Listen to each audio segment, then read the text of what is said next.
What if the problem isn't a lack of blessings, but the limits we've placed on a limitless God? What if life isn't limited right now? What if you're just looking at the seed while God is growing the orchard? Have you ever had a season where life feels scarce? Scarce on answers, scarce on peace, scarce on hope. And underneath it is the quiet fear. What if there isn't enough? Enough healing, enough blessings, enough time. If you've ever felt that, you are not alone. I've been there. Today, I want to talk about abundance. Because sometimes the problem isn't that God isn't providing. Sometimes the problem is that we have limited a limitless God. And according to him, there is already enough. Doctrine and Covenants section 104, verse 17 says, "For the earth is full, and there is enough, and to spare." Just sit with that for a minute.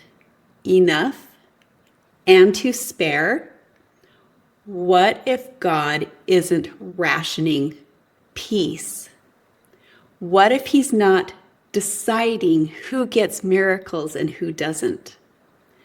Abundance isn't something we create. Abundance is something God already established. We are not the ones in charge of supply. God is. And if you're feeling scarcity right now, it's not coming from him. It may be coming from the story your brain is trying to tell you. So let's talk about the ways that we limit a limitless God. See if any of this sounds familiar. This is how it's always going to be. Nothing is changing. My family situation will never get better. This is as good as it gets. I've personally had all of those thoughts. But here's what's really happening when we think this way. We're taking one moment, one circumstance, and we turn it into the future. We decide the ending before God is finished writing that story, our stories. And without realizing it, we limit a limitless God. Scarcity is not a condition.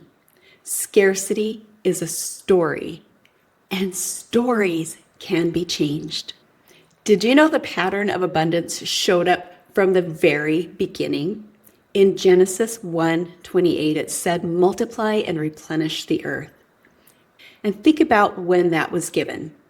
Before mistakes, before fear, before anyone had proven anything. And creation was called good from the start.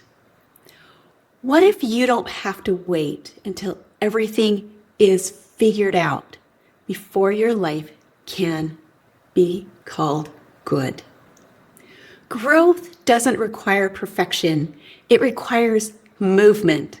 So if you've been waiting to feel ready, to feel confident, to know the how, remember God's pattern is different. Start growing now. For my LDS moms, I want to widen this idea. Multiply means growth, expansion, increase. It means taking what you've been given and letting it become more. Your story, your wisdom, your hard seasons. Let me ask you something.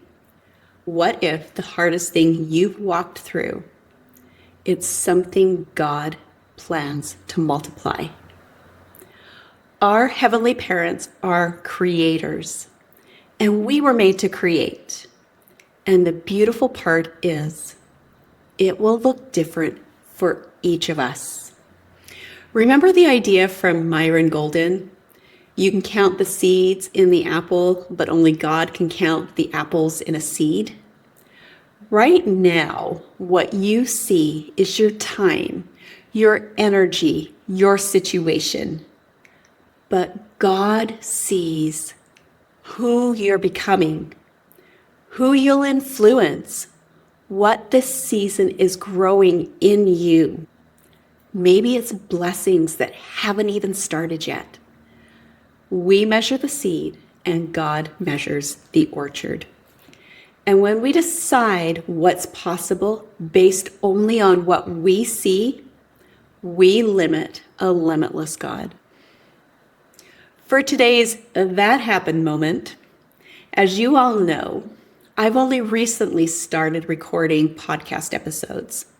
They're not perfect. And my first instinct was to delete and try again, which would mean I'd be deleting and trying again over and over and over, just waiting for it to be perfect. Waiting till I was better. Waiting until it sounded right. Waiting until I had everything figured out. But I realized something. God didn't give us these gifts, so we hide them away and wait until we're ready. So I'm sharing them anyways, because growth happens in the sharing, in the doing, in the moving. Something I like to do is refinish furniture. If you scroll back on my social media, you'll see many projects that I have done. This would be an example. Sanding wood is one of my favorite things. I love removing the old paint, the finish, the stain, and seeing the beautiful grain of the old wood coming through. Or taking rough pieces and making them smooth. Running my hand across the freshly sanded piece of wood just warms my heart.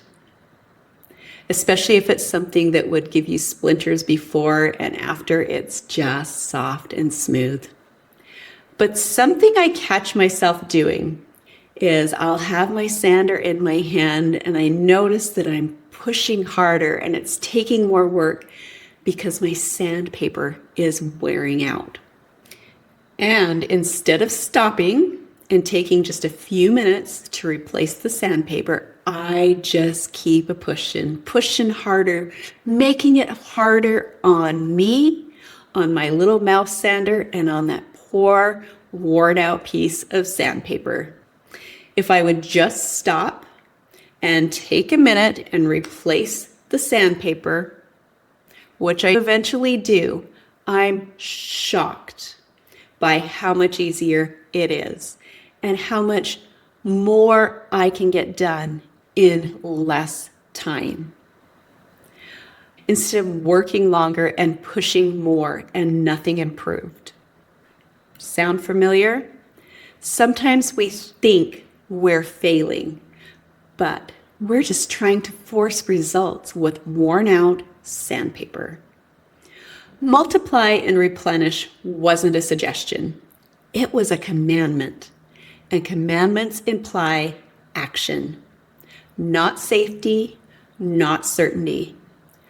Noah built the ark before it rained. Did you realize that he spent, they estimate, between 60 and 120 years building that ark? Peter stepped out of the boat. Seeds are buried before trees grow. Risk is not rebellion. Often risk is obedience. And if you feel that nudge to speak up, share your story, start something small, stop hiding, that might be multiplication asking to happen. But multiplication doesn't mean pushing harder. Think of my worn out piece of sandpaper. It means awareness, adjustments. Sometimes it means rest. Changing that sandpaper didn't mean I failed. It meant I needed to progress. Maybe you don't need to try harder. Maybe you just need to stop assuming the outcome is fixed. Maybe you just need to stop deciding what God can and can't do. For this episode's You're Allowed reminder, you are allowed to believe your life is still expanding, to trust your story isn't finished, to believe there is still good coming, to stop putting limits on a limitless God. Because when we assume nothing will change, we limit a limitless God. And your story is not finished. Remember what it said in Doctrine and Covenants section 104, verse 17. The earth is full. There is enough and to spare. If life feels scarce right now, it may not be because there isn't enough. It may be because you're looking at the seed and God is looking at the orchard. Abundance isn't something you create. It's something you learn to see. It's something God has already created for all of us. It's going to look different for all of us, but it's there. If this message spoke to you, share it with someone who needs a reminder that time isn't running out. And if you feel stuck between faith and fear, I offer complimentary clarity calls where we talk through what you're carrying and take one step towards peace. You were never meant to carry this alone.